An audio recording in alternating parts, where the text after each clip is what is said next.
9 अगस्त 2024 को RG Kar medical college जो कोलकाता में होती है, वहाँ पे एक महिला ट्रेनर डॉक्टर होती है जो अपनी ट्रेनिंग कर रही थी। इसी बीच एक उसके साथ ऐसी वारदात हो जाती है, उसके चश्मे को तोड़ दिया जाता है, फोड़ा जाता है, उसकी आंखें नोच ली जाती है, उसको गला दबा के उसकी हत्या कर दी जाती है। उसके कपड़े बिल्कुल तन पे नहीं थे, उनकी हालात बिल्कुल देखी नहीं गई थी। वो बेड पे निर्वस्त्र पड़ी हुई थी, उसके एक पैर बेड के इस साइड था तो दूसरा पैर इस साइड था। वो उसकी हालात देखी नहीं गई थी। लेडीज़ जो डॉक्टर थी वो काफ़ी, उनको देखने वाले जिसको पैरों तले ज़मीन खिसक जाती है, उसकी रों कांप जाती है। ऐसा होता है कि आप भी वीडियो के एंड तक बनोगे तो आपको गुस्सा बहुत तेज आएगा कि आप अपने आप को कंट्रोल नहीं कर पाओगे और उस महिला डॉक्टर के पक्ष में खड़े हो जाओगे।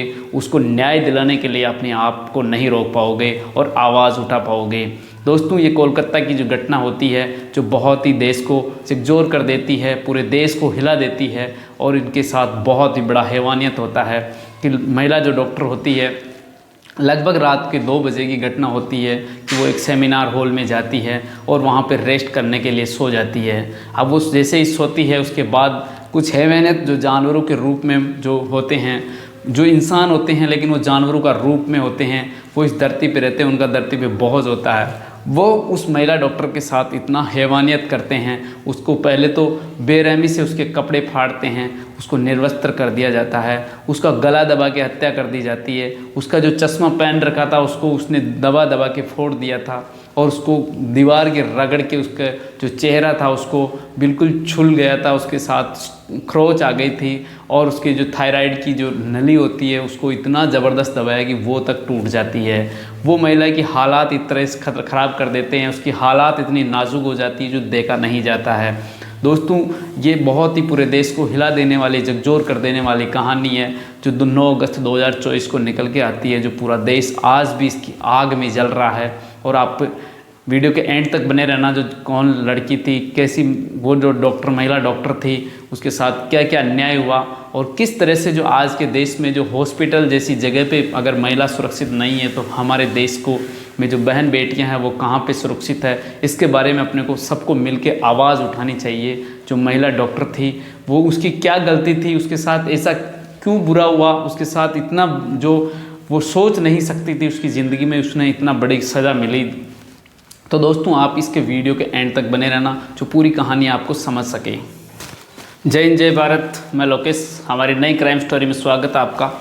दोस्तों, कोलकाता की आरजीकर मेडिकल कॉलेज जिसके अंदर श्रुति नाम की एक महिला डॉक्टर होती है, जो ट्रेनिंग के दौरान शाम को लगभग 11 बजे अपनी माँ का कॉल आता है और माँ बोलती है कि बेटा खाना खा लेना और अपना ख्याल रखना, और खाना खाने के बाद आराम से अगर टाइम मिले आपको तो रेस्ट कर लेना और अपना ख्याल रखना।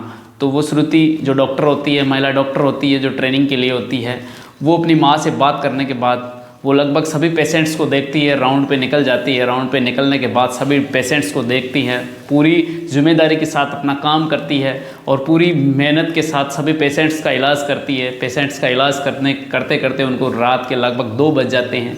रात के 2 बजने के बाद जो 4th फ्लोर के अंदर सेमिनार होता है, सेमिनार हॉल होता है, वहाँ पे वो जो महिला लेडीज़ डॉक्टर होती है श्रुति वहाँ पे पहुँचती है। वहाँ जाने के बाद वो सोचती है यहीं पे हम कुछ रेस्ट कर लेते हैं। तो वो जो श्रुति वहाँ पे पहुँचती है और पहुँचने के बाद वो वहाँ पे अपने दोस्त से कुछ टाइम बात करती है और बात करने के बाद वो वहीं पे सो जाती है। इसी बीच एक दरिंदा आता है जो अपनी हैवानियत करता है, उस श्रुति को पकड़ लेता है और उस पर हमला बोल देता है और उसके साथ हैवानियत करने लग जाता है। वो उस श्रुति की जो चश्मा पहन रखा था उसके ज़ोरदार चोट मारने से उनका चश्मा फूट के उसकी आंख में घुस जाता है, उसकी हालात बहुत ख़राब करने लग जाता है। उसके साथ वो पकड़ के उसको दीवार पे पटकता है जिससे कि उसके सर पे और उसके चेहरे पे चोट आ जाती है, वो बहुत ही घायल हो जाती है। घायल होने के बाद वो उसका गला भी दबा लेता है और उसके साथ हैवानियत करने लग जाता है, उसको जानवरों की तरफ बर्ताव करता है, उसके साथ मारपीट करता है, उसको बहुत ही टॉर्चर करता है। लेकिन श्रुति उसको बचाने की बहुत कोशिश करती है, बहुत चिल्लाती है, चीखती है, चिल्लाती है, लेकिन वहाँ पे कोई नहीं सुनने वाला है। नहीं सुनने के बाद श्रुति को घायल कर देता है और उसको अपनी वो जो हैवानियत होता है, जो वो एक तरह से जानवर होता है, वो अपनी हवस बुझाता है और उसके साथ बहुत अन्याय करता है। अन्याय करने के बाद वो जो श्रुति है उसकी हालात बहुत ख़राब हो जाती है और उसका गला दबा के जब उसकी हैवानियत करता है, अपनी हवस बुझा देता है, उसके बाद वो उसको मर्डर करने की कोशिश करता है, उसको मारने की कोशिश करता है। वो उस पर पूरे चोट के निशान पाए जाते हैं उस महिला डॉक्टर के, और उनका चेहरा जो पूरा एक तरह से बहुत ही क्रोध से, और उसकी हालात बहुत ख़राब हो जाती है। ख़राब होने के बाद महिला डॉक्टर उनका विरोध नहीं कर पाती है और वो जो हैवानियत होता है वो उसको बहुत ही टॉर्चर करता है और उसके साथ जानवरों जैसा बर्ताव करता है। बर्ताव करने के बाद वो उसको जान से मार दिया जाता है, उसको गला दबा के उसको मार दिया जाता है। मारने के बाद दोस्तों पूरा देश में आग बबूला है, पूरा देश का माहौल ख़राब है। आज भी पूरा देश उसकी आग में एक तरह से जल रहा है, पूरा देश रो रहा है कि अपनी बेटी एक हॉस्पिटल में भी सुरक्षित नहीं है।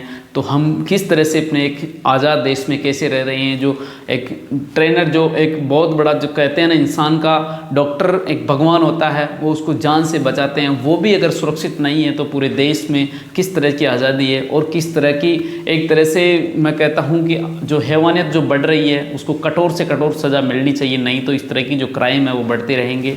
जो आज श्रुति के साथ हुआ, पहले कई ऐसे जो घटना हुई थी, कई मेरी बहन बेटियाँ थी जिसकी जान से मार दिया गया, कई ऐसे कांड हुए थे जो पूरे देश को झकझोर कर देते हैं। तो दोस्तों कहानी में अभी तक बहुत खुलासे होने वाले हैं, जिससे कि बहुत सामने मामले आने वाले हैं। आप भी वीडियो के एंड तक बने रहना, जिससे बाद वो जो हैवानियत होता है वो उसको एक ब्रेंच के साथ इस तरह से व्यवस्थित करके सुला देता है कि ऐसे लग रहा है कि कोई यहाँ पे सो रहा है। वो जो दरिंदा होता है जो श्रुति के साथ अपनी हवस मिटाने के बाद, उसको मर्डर करने के बाद, वो उसको एक बेंच पे इस तरह से सुला देता है, इस तरह से व्यवस्थित कर देता है कि दूर से देखने पे ऐसा लगता था कि कोई यहाँ पे नींद निकाल रहा है, सोया हुआ है। तो कई वो जो स्टाफ आते थे तो वो तो देख के ऐसा लग रहा था कि कोई यहाँ पे रेस्ट कर रहा है। तो कहीं तो उनको पता ही नहीं लगता था कि कोई यहाँ पे किसी के साथ गलत काम हुआ है या कोई रेस्ट कर रहा है। कई डॉक्टर्स या कई उनके साथी आए थे श्रुति के, जो तो देख के ऐसे निकल जाते थे कि कोई यहाँ पे सो रहा है, रेस्ट कर रहा है, तो उनको पता नहीं चल रहा था, क्योंकि दरिंदे ने उसको इस तरह से ब्रेंच के सामने ऐसे सुलाया था कि कहीं ऐसा लग रहा था कि सो रहा था। तो सुबह सवेरा होता है, 9 अगस्त 2024 की बात होती है। उस टाइम जो वो मेडिकल कॉलेज का प्रिंसिपल होता है संदीप घोष, उसको कॉल आता है, साथी स्टाफ का कॉल आता है कि अपना जो फोर्थ फ्लोर के अंदर जो सेमिनार हॉल है उसमें हमारे जो जूनियर लेडीज़ ट्रेनर डॉक्टर है श्रुति, उसकी लाश पड़ी हुई है, यहाँ पे किसी ने मर्डर कर दिया है, उसके साथ हैवानियत हुई है, उसकी बहुत ही दरिंदगी के साथ उसका अत्याचार हुआ, उसके साथ उसको मार दिया गया है। तो ये बात सुन के संदीप घोष जो प्रिंसिपल होता है वो ही पास में ही एक कॉलोनी में रहता था। तो वो रहने के बाद वो उनकी बात सुनता है और कॉलेज निकलने के लिए, हॉस्पिटल निकलने के लिए तैयार होता है।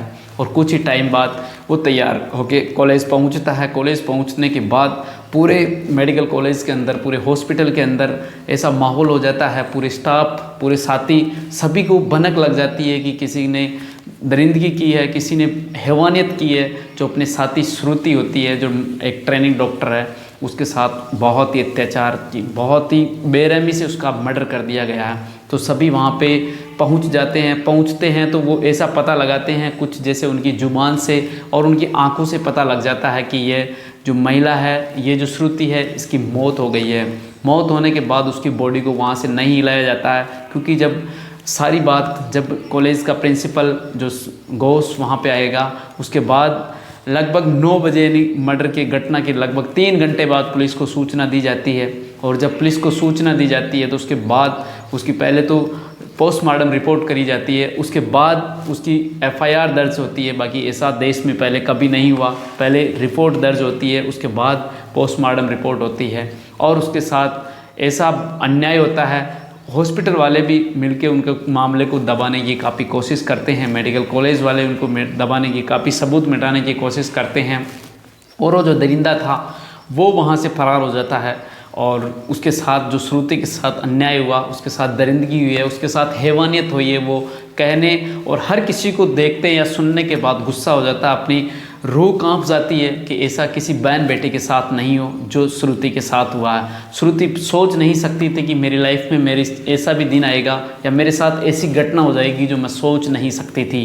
और वो बहुत ही गंभीर मामला था जो आज पूरा देश इसकी आग में जल रहा है। पूरा देश में गुस्सा है कि श्रुति को न्याय मिलना चाहिए, श्रुति को बिल्कुल न्याय मिलना चाहिए। उसके साथ हर पूरा देश खड़ा है और उसकी हर बस उसको न्याय या उसको सज़ा दिलाने की चाह में है कि उसको कम से कम फांसी की सज़ा हो। और ये न्याय जब श्रुति की बॉडी बरामद हो जाती है, श्रुति की बॉडी को पूरा जो उसका संदीप घोष प्रिंसिपल आने के बाद उसका पूरा स्टाफ देखने के बाद लगभग 11:45 आरजीकल हॉस्पिटल से एक उनकी माँ के फ़ोन जाता है और वो बताता है कि मैं सुपरवाइज़र असिस्टेंट बोल रहा हूँ और आपकी जो बेटी है श्रुति, उसका तबीयत थोड़ी ज़्यादा सीरियस है, आप जल्दी से हॉस्पिटल आ जाइए।